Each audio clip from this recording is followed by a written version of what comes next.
Hello there! In my most recent viewer response video that I did, I had a comment from Sky Moonwalker, and it's almost begging to get a video response because it was in a video response video, right?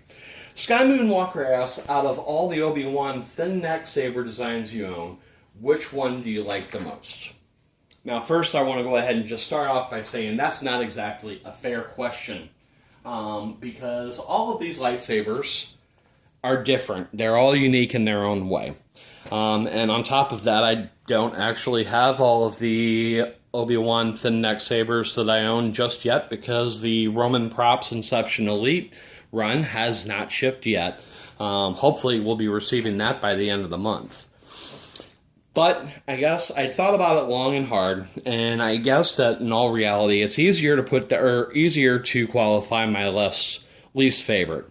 And while it's actually my favorite Hasbro Black Series lightsaber because it's Obi-Wan's, the Obi-Wan Hasbro Black Series is definitely my least favorite.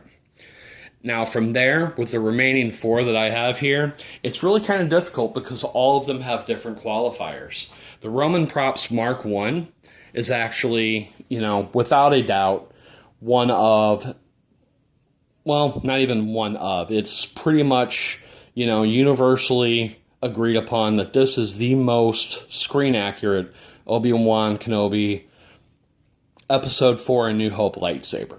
I mean, it is definitely an incredible shelf queen for me. I don't have it installed, so that's what it is. It's a shelf queen. It sits on its stand and just, sits there looking great. I do intend to have this installed someday. But when I have it installed, I want it to be done right. I want a full metal chassis. I want the Rudy Pandal crystal chamber on there, NeoPixels, smooth swing, everything.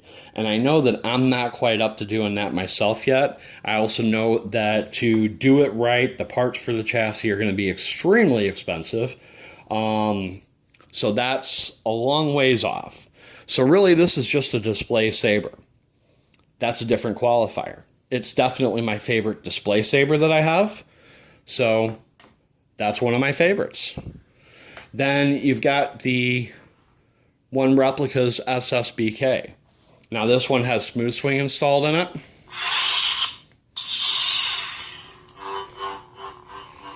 I've installed the red, green, royal blue LED.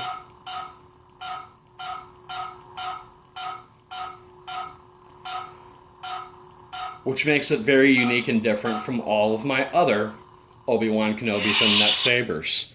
It's also an in-hilt LED, and it's extremely light. So that makes it a very good spinning, messing around saber. One that I'm not really afraid to take out in the backyard and get a little rough with.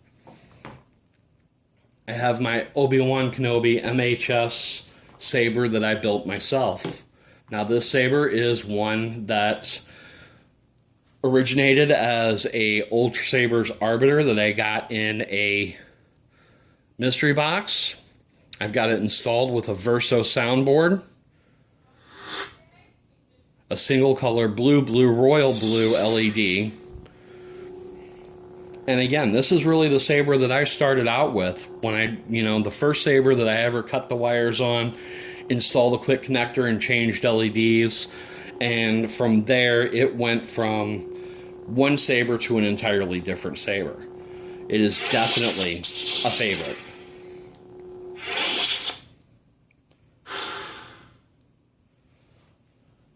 So that one is in a class all of its own. And then of course I have my Corbanth OWK3. This lightsaber is installed with a crystal focus sound card, NeoPixel,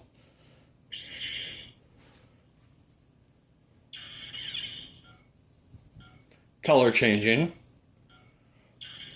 Definitely not a dueler, but certainly something that can be showed off whenever friends come over, or something that I can hang from my belt if I go to a con, if, do we ever have those again, given the current situation. It's also my first crystal focus install. And it is definitely a favorite saber. So really, when it comes to my Obi-Wan thin neck sabers,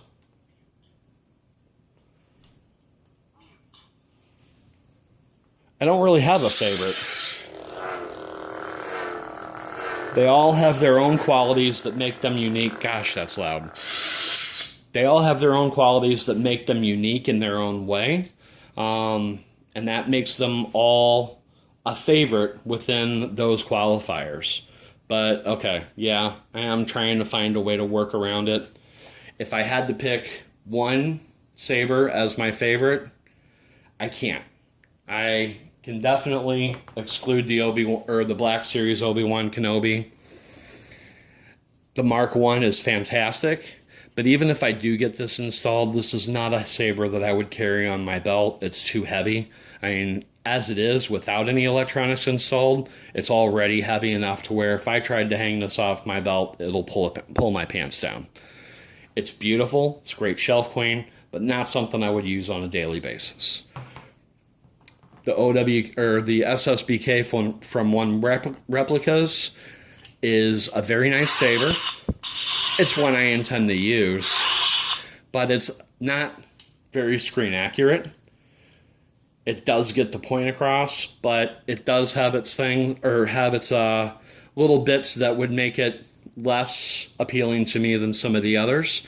For example, the card, they could have actually gotten a bubble card or made a bubble card to fit inside the low profile switch box. It's a nice saber. But because I put a red, green, royal blue LED into it, the blue is not nearly as bright as it is with my MHS Obi-Wan. So, great for taking outside and getting rough with. Aside from that, not my favorite Obi-Wan saber. But I can't choose between these two. My NeoPixel OWK3 and my MHS Obi-Wan, I have to say that these two have equal standing as my favorite. Not only my favorite Obi-Wan sabers, but my favorite, two of my favorite sabers altogether. Those and my Graflex 2.5 are the top of the list, without a doubt. All right, well, I hope that answers your question, Sky Moon Walker. Thanks for watching. Leave a comment. Let me know what you thought about the video. Hit that like video if you enjoyed it. And as always, subscribe. May the Force be with you, and we'll see you next time.